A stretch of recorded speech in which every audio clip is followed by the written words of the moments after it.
नमस्कार प्यारे बच्चों।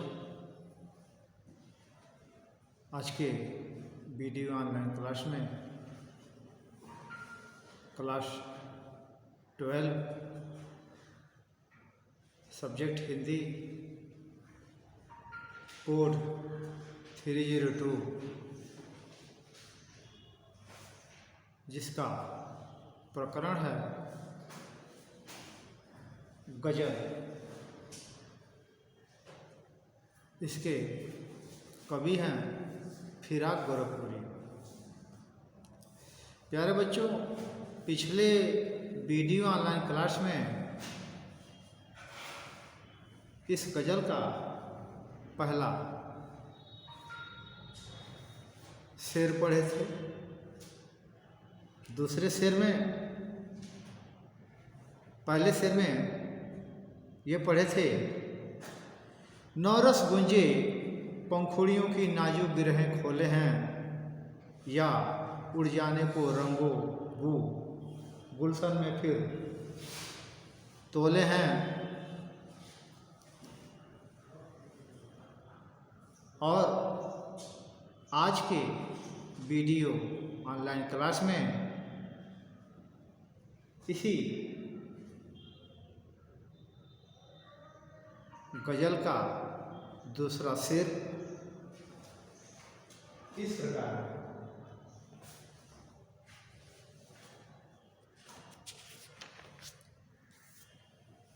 तारे आंखें झपकावे हैं, तारे आंखें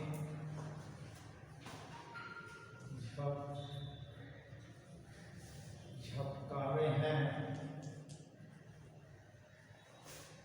तारे आंखें झपकावे हैं, जर्रा जर्रा सोए हैं, जर्रा जर्रा सोए हैं।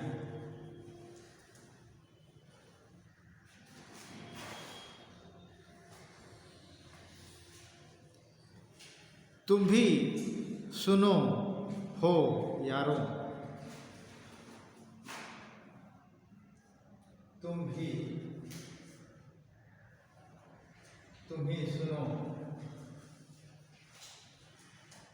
तुम भी सुनो हे यारों, तुम भी सुनो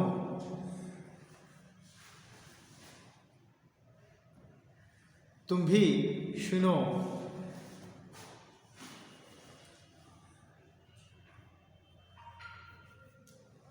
तुम भी सुनो हे यारों, 100 में सन्नाटे कुछ बोले हैं, 100 में सन्नाटे कुछ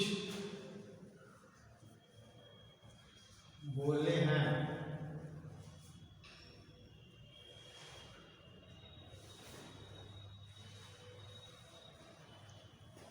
तारे आंखें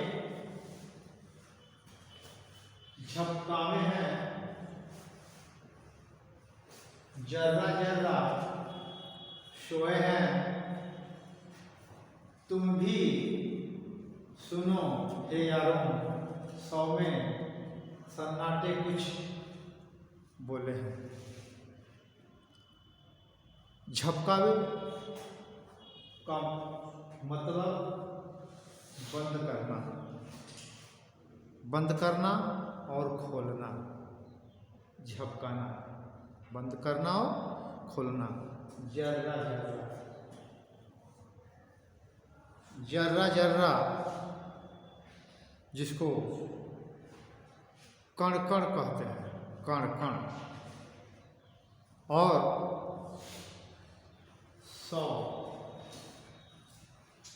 100 का शब्द, शव नहीं शब्द, शब्द का मतलब रात। शब का मतलब रात। देखो बच्चों, ये सब में अंतर है। ये शरीफा वाला स्वर है और ये शब अगर हो जाएगा, ये सहरसा वाला स्वर अगर लिख देंगे तो सब हो जाएगा। सब का मतलब पूरा। लेकिन यहाँ पर शब दिया, शब और शब। शब का मतलब रात और सन्नाटा। सन्नाटा का मतलब मौन, बिल्कुल चुपचाप, चुप्पी साधना जिसको कहते हैं, मौन, चुप रहना। भावार्थ, कभी कहता है ढलती हुई रात है, ढलती हुई रात है, तारे भी अपनी आंखें झपकाकर मानो सोना चाह रहे हैं।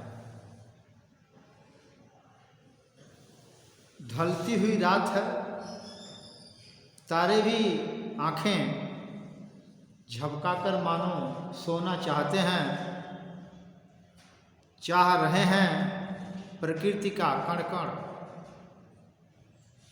मौन है। प्यारे बच्चों, अंधेरी रात में सब मौन रहता है, बिल्कुल सन्नाटा पसरा रहता है। कभी इसका भाव प्रकट करते हुए कहता है, मानो सो रहा है, मुझे यह सन्नाटा मेरे प्रिय की याद दिला रहा है। ऐसे सन्नाटे में कभी अपनी प्रिय को याद करते हुए कहता है कि ऐसे सन्नाटे में मेरी प्रिय मुझको याद आती है। यह सन्नाटा मेरे प्रिय की याद दिलाता है, मानो सन्नाटा मेरे साथ बोल रहा है, कह रहा है। हे मित्रों, क्या इस सन्नाटे की, कभी अपनी रचना में कहता है, हे मित्रों, क्या इस सन्नाटे की बात तुम भी सुन पा रहे हो? कभी अपने सन्नाटा में अपने प्रिय की याद को कहते हुए कहता है कि मुझे प्रिय की, ये सन्नाटा मुझे प्रिय की याद दिला रहा है। और ये अपने हम लोगों से कह रहा है, मित्रों, ऐ साथियों, इस सन्नाटे की बात क्या तुम भी सुन पा रहे हो? यह सन्नाटा केवल उसी को कुछ कहता है जिसके सीने में प्रेम की वेदना होती है। इसका मतलब तारे टिमटिमा रहे हैं, रात ढल रही है, ऐसे में भी तारे धीरे धीरे बुझना चाह रहे हैं। वातावरण एकदम शांत है और मौन है। वातावरण का कण कण सोया हुआ प्रतीत होता है। रात के समय एकदम चुप्पी है और मौन को देखकर कवि को लगता है मानो सन्नाटा बोल रहा है, मानो सन्नाटा बोल रहा है। अर्थात चारों ओर चुप्पी की मौन आवाज सुनाई दे रही है। हम चाहकर भी सन्नाटे को छोड़कर और कुछ नहीं सुन पा रहे हैं। काव्य संदर्भ में इस शेर में प्रकृति का उद्दीपन चित्रण है। सन्नाटे का प्रयोग प्रेम भावना को प्रकट करने के लिए किया गया है। सन्नाटे का मानवीकरण अलंकार प्रस्तुत करता है। यह कवि से कुछ बोलता हुआ प्रतीत होता है। पूरी प्रकृति का मानवीकरण चित्रण किया गया है। जब प्रकृति की चीज़ों को मनुष्य के रूप में प्रस्तुत करते हैं तो वहाँ पर मानवीकरण अलंकार का प्रयोग होता है। प्यारे बच्चों ध्यान देना इस पर। रात के एकांत मौन का चित्रण अत्यंत यथार्थ और प्रभावी है। जर्रा जर्रा जर्रा जर्रा ये कई शब्द दो बार आया है, इसलिए यहाँ पर पुनरुक्ति प्रकाश अलंकार का प्रयोग हुआ। उर्दू होने के कारण भाषा और भाव दोनों में उर्दू के संस्कार प्रकट हो रहे हैं। जर्रा, शब्द, सन्नाटा, यार, ये सब उर्दू के शब्द हैं। भोजपुरी की रचनाओं में उर्दू शब्दों का अधिकतर प्रयोग किए हैं। हिंदी साहित्य में अमीर खुसरो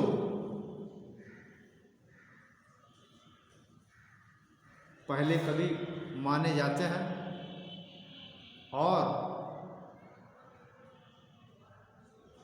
मुगल कालीन भारत में उर्दू का विस्तार बहुत ज़्यादा हुआ था, इसलिए